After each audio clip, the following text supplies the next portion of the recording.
6.26 1943. Occupied France airspace. 19,000 feet. Lieutenant Robert Johnson, 23 years old, sat in P-47 Thunderbolt cockpit, watching B-17 bombers turn for home after hitting Villacoublay airfield near Paris. 2 months combat experience. 1 confirmed kill scored 13 days earlier over Netherlands. Right hand gripping stick, left hand throttle forward, eyes scanning western sky where afternoon sun created perfect ambush position. Dark specks appeared at 25,000 feet. 16 Focke-Wulf 190s from 2nd Group, Fighter Wing 26, diving fast, coming from sun. Johnson keyed radio to warn flight leader. Never completed transmission. 20 millimeter cannon shells ripped through his P-47. Canopy shattered. Glass fragments filled cockpit. Hydraulic fluid sprayed across face, burning eyes. 7.92 Mulligan machine gun bullet nicked nose. Destroyed oxygen mask. Another bullet hit right leg. Fire erupted. Massive fighter snapped into inverted spin. He tried bailing out. Canopy wouldn't budge. Trapped in burning. Spinning fighter at 19,000 feet. No hydraulics. No oxygen. No escape. He resigned himself to death. Then fire went out. Starved of oxygen at high speed. Simply extinguished itself. This 90-second sequence would prove whether largest single-engine fighter ever built could actually keep pilots alive when pushed beyond all reasonable limits. What happened next changed how America understood aircraft survivability. How engineers designed fighters. How pilots trusted machines body. Watch what happens when 10,000 pounds of American engineering refuses to die. 6.1943 marked critical juncture for 8th Air Force fighter operations. P-47 Thunderbolt entered combat 3 months earlier. Results mixed. Aircraft massive. 10,000 pounds empty. 17,500 pounds fully loaded. Powered by 2,000 horsepower Pratt and Whitney R2800 double Wasp radial engine, armed with 850 caliber Browning machine guns, fast in straight line, deadly at high altitude, absolutely brutal in dive. But P-47 had one significant problem costing American pilots their lives. Couldn't turn with German fighters. Focke-Wulf 190 and Messerschmitt Bf 109 were lighter, more agile. Could execute tight horizontal turns that massive Thunderbolts simply couldn't match. In sustained turning fight at medium altitude, P-47 was at disadvantage. Against experienced German pilots, that disadvantage could be fatal. American doctrine said Thunderbolt pilots should never turn with German fighters. Never try outmaneuvering them. Use speed. Use altitude. Dive in, shoot, climb out, hit and run. Don't get caught in turning fight. Doctrine sounded good in briefing rooms. Combat was messy. Enemy didn't cooperate with American tactical plans. Sometimes pilots got caught in turning fight whether they wanted or not. 8th Air Force losing P-47 pilots since aircraft entered combat 3.1943. Learning curve steep. Cost measured in young lives. Official reports often said pilot error. Instructors said pilots weren't following doctrine properly. Pilots who survived knew truth. Combat didn't follow doctrine's neat patterns. 56th Fighter Group, commanded by Colonel Hubert Zemke, had been flying P-47 since 4.08 1943. Zemke understood aircraft's limitations better than most commanders. Didn't pretend Thunderbolt could dogfight with German fighters on equal terms. Instead developed tactics exploiting P-47's actual strengths. Zemke's tactical innovations emphasized altitude advantage. P-47 climbed well, performed beautifully above 25,000 feet, where supercharged engine delivered maximum power. German fighters, optimized for lower altitudes, struggled matching Thunderbolt's high-altitude performance. Second innovation, dive tactics. P-47's massive weight and powerful engine meant it dove faster than any German fighter. Pilot could dive from altitude, fire burst, continue diving away before German fighters reacted. Boom! Never sustain engagement. Third innovation, mutual support. Thunderbolt pilots flew in pairs. Wingman protected leader. Leader trusted wingman. German pilot trying to follow diving Thunderbolt exposed himself to wingman's guns. German pilot trying to attack wingman got leader's attention. Tactics forced Germans into defensive positions. But tactics required discipline. Discipline required training. Training required time. 6.1943, many P-47 pilots were still learning, still making mistakes, still dying. Still dying. Robert Johnson flew tail-end Charlie position that afternoon, last position in squadron formation, most vulnerable spot. Position newer pilots often got assigned. He scanned sky above and behind, looking for dark specks meaning German fighters diving from altitude. 56th Fighter Group had 48 P-47s spread across sky in loose formation, providing top cover for returning B-17 bombers. Mission proceeding normally. Bombers heading home. Fighters scanning for threats. Routine escort mission. Then 16 Focke-Wulf 190s dove from 25,000 feet, coming from sun, coming fast. Perfect tactical position. Johnson's hands moved automatically. Keyed radio. Started warning transmission. Focke-Wulf's guns answered before his words formed. First burst hit everything. Canopy shattered into 1,000 fragments. Hydraulic lines severed, spraying fluid across cockpit. Oxygen system destroyed. Electrical system damaged. Flight controls partially disabled. Fire ignited somewhere behind cockpit. P-47 snapped into inverted spin. Johnson couldn't see through hydraulic fluid coating his face. Couldn't breathe without oxygen mask at 19,000 feet. Couldn't control aircraft with hydraulic system destroyed. Massive fighter tumbled through sky like brick thrown from building. Standard procedure. Bail out. Johnson wedged feet against cockpit frame, pulled on canopy with both hands. Canopy wouldn't budge. Hydraulic system that normally slid back completely destroyed. He was trapped. Fire burned hotter. Metal groaned under stress. Engine screamed at overspeed. Johnson thought about wife Barbara back in the United States. Accepted death. Stopped fighting. Waited for impact. Then fire went out. High-speed spin starved flames of oxygen. They simply died. Johnson's training took over. Kicked left rudder. Pulled back on stick. P-47's nose came up. Spin stopped. Aircraft flying level at 8,000 feet. Half blind from hydraulic fluid. Bleeding from nose and leg. No hydraulic pressure. No oxygen. No way to know how badly damaged aircraft actually was. He pointed battered fighter toward England. Shoved throttle forward. Pratt & Whitney engined, despite everything still running, still producing power. That alone should have been impossible. Cannon shells had hit engine cowling. Machine gun bullets had penetrated engine compartment, yet 2,000 horsepower radial kept turning. Then Focke-Wulf pulled up alongside. German pilot flew formation on Johnson's left wing, close enough Johnson could see him clearly through oil-smeared canopy. German looked at shredded American fighter, looked at Johnson. German pilot appeared surprised Thunderbolt was still flying. Then German positioned himself behind Johnson and opened fire again.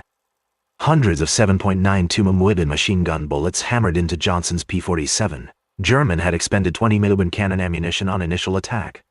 All he had left were 2 cowl-mounted machine guns. But at close range, even machine guns were deadly. Johnson hunched behind armored seatback. Only protection he had left. Noise was unbearable. Metal screaming. Bullets punching through aluminum. Smell of cordite and burning oil filled cockpit. He could hear rounds hitting everywhere. Wings, fuselage. Tail Doherty, Nair, Keel, Ta-di-da. German pilot flew alongside again, looked at Johnson, shook head as if in disbelief, then lined up for another pass. This time, German used technique called spraying, worked rudder back and forth while firing, walking bullets from wingtip to wingtip across Johnson's aircraft. Method designed to ensure hits on every vital system. Nothing should survive this kind of concentrated fire. Johnson's P-47 shuddered under onslaught. More holes appeared in wings, fuselage, tail section. Aircraft should have come apart. Any normal fighter would have disintegrated under this punishment. Should have fallen from sky in pieces. Should have fallen from sky in pieces. It kept flying. German made 3 more passes, each time emptied guns into Thunderbolt. Each time Johnson expected wing to fold or tail to separate or engine to quit or fuel tank to explode. P-47 absorbed punishment and continued toward England. Big Pratt & Whitney radial engine kept running. Wings stayed attached. Control surfaces still responded to Johnson's inputs even without hydraulics. Impossible, but happening. Finally, after 5th attack run, German ran out of ammunition. Pulled up alongside Johnson one last time. Rocked wings. Gesture of respect from one pilot to another. Acknowledgement of Thunderbolt's incredible toughness and Johnson's courage. Then turned back toward France.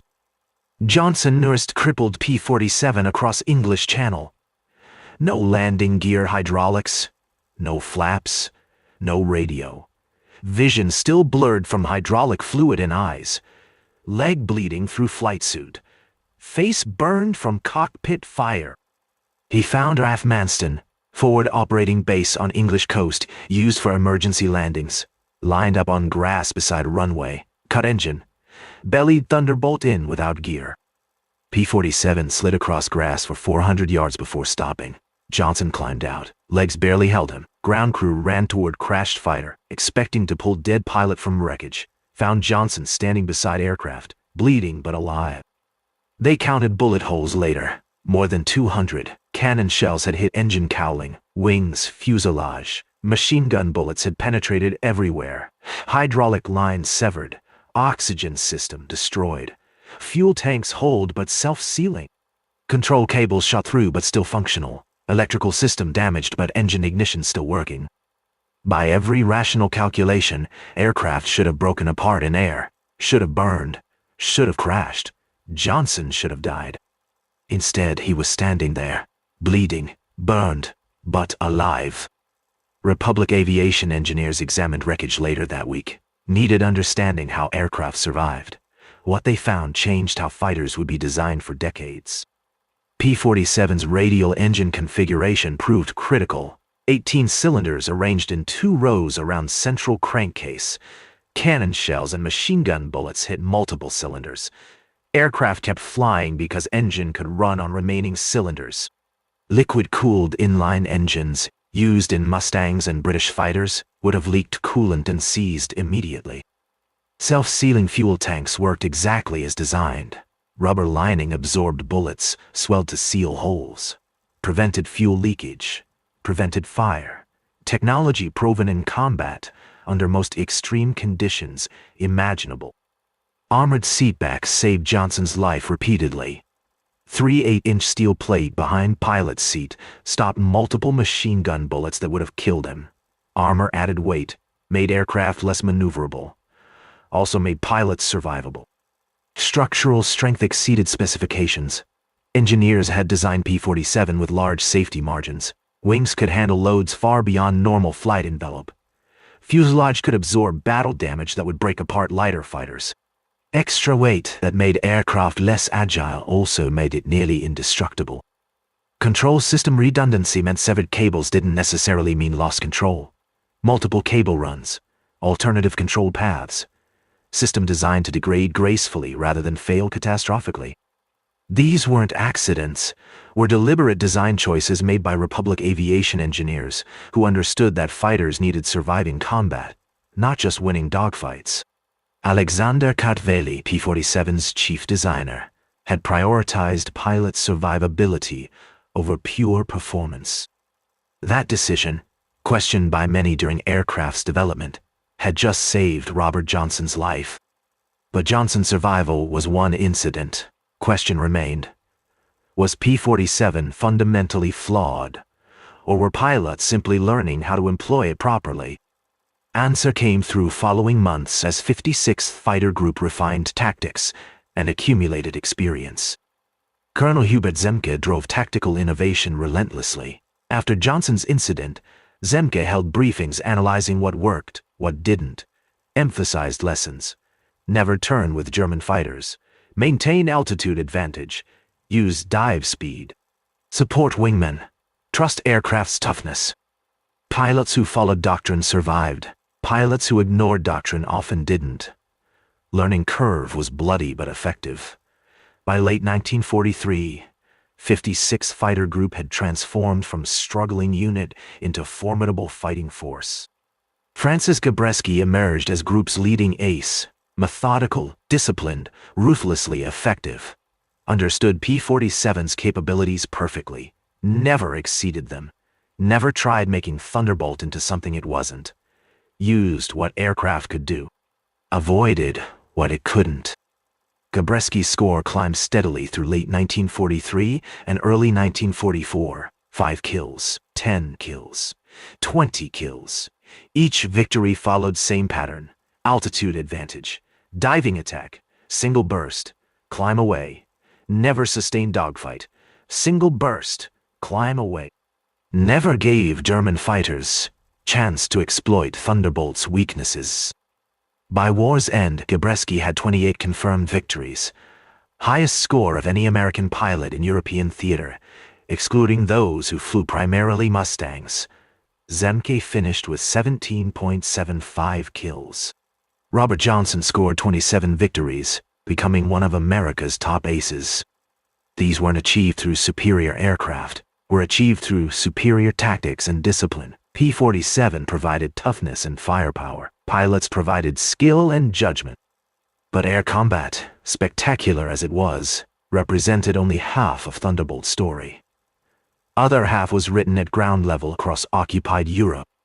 Early 1944, Allied planners recognized Luftwaffe was weakening. German fighter strength declining through attrition.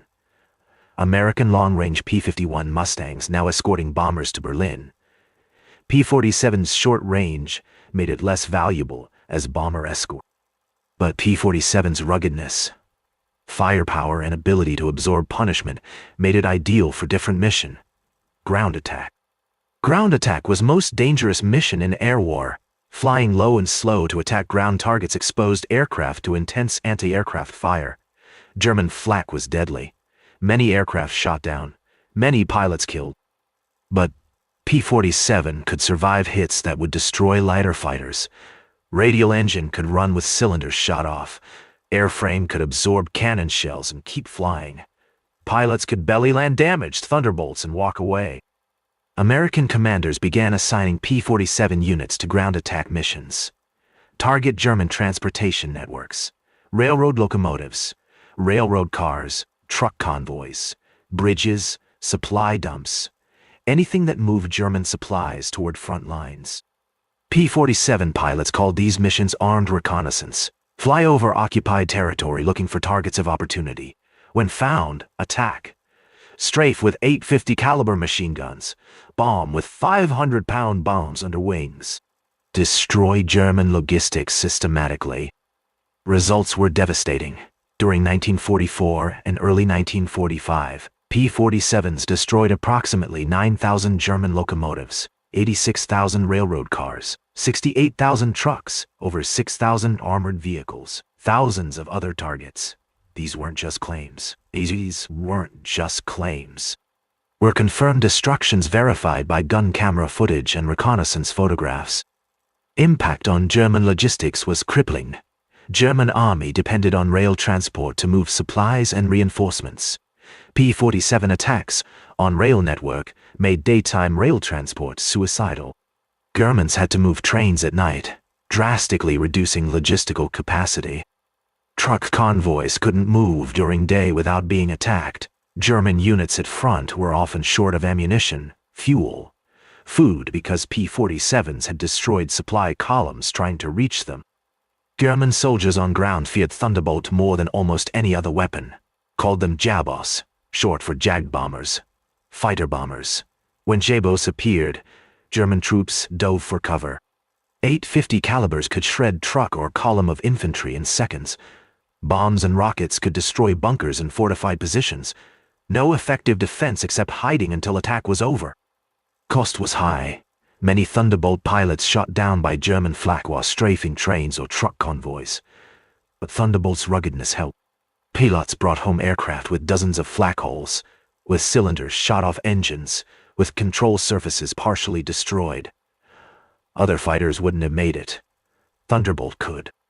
Ground attack mission became Thunderbolt's defining role in final year of war. While Mustangs escorted bombers to Berlin, Thunderbolts ranged across occupied Europe, destroying everything German that moved. Wasn't as glamorous as air combat against enemy fighters, didn't produce aces, but won war. Germany couldn't fight effectively when logistics were being destroyed faster than they could rebuild. German commanders understood this.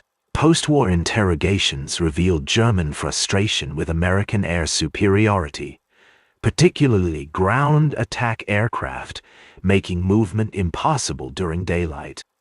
Generaloberst Alfred Jodl, chief of Wehrmacht Operations Staff, stated during Nuremberg trials, Allied air superiority was a decisive factor in our defeat.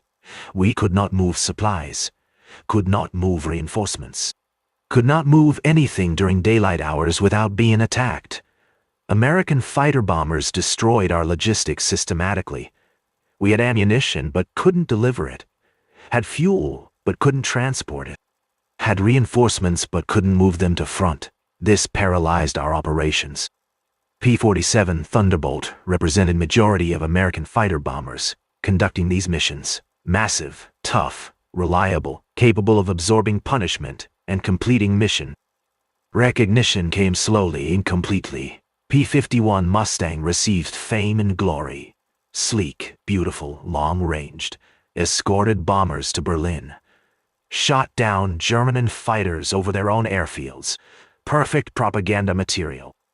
P-47 was workman's fighter. Big, heavy, not particularly beautiful, but brought pilots home. Destroyed German logistics. Won war through grinding attrition rather than spectacular victories. Robert Johnson survived war with 27 confirmed victories, returned to United States, married Barbara, woman he thought about when resigning himself to death over France. Lived quiet life, rarely discussed war. Died 1998 at age 78, buried in River Hill Cemetery, now part of Lake Wylie in South Carolina. Obituary mentioned service as fighter pilot. Mentioned 27 kills. Mentioned Distinguished Service Cross.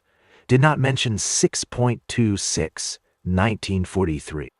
Did not mention 200 bullet holes. Did not mention proving P-47 could take punishment that would destroy any other aircraft and still fly home. Colonel Hubert Zemke commanded 56th Fighter Group through most brutal period of air war over Europe. Developed tactics that transformed struggling unit into elite fighter group. Shot down 1775 enemy aircraft personally. Captured by Germans 1030 on 1944. After his P-47 broke up in thunderstorm. Spent remainder of war as POW. Post-war, Zemke wrote extensively about fighter tactics and leadership. Emphasized lessons learned flying P-47. Know your aircraft's strengths and limitations. Develop tactics exploiting strengths. Avoid situations exposing weaknesses. Trust your aircraft. Trust your wingman. Stay disciplined. These principles, refined through combat experience, became foundation of American fighter doctrine for decades. Francis Gabreski survived war with 28 confirmed victories in European theater. Later flew F-86 Sabres in Korea, adding 6.5 more kills. Retired from Air Force as colonel. Died 2002 at age 83, among most respected fighter pilots in American history. At National Museum of United States Air Force in Dayton, Ohio, P-47 Thunderbolt sits on display.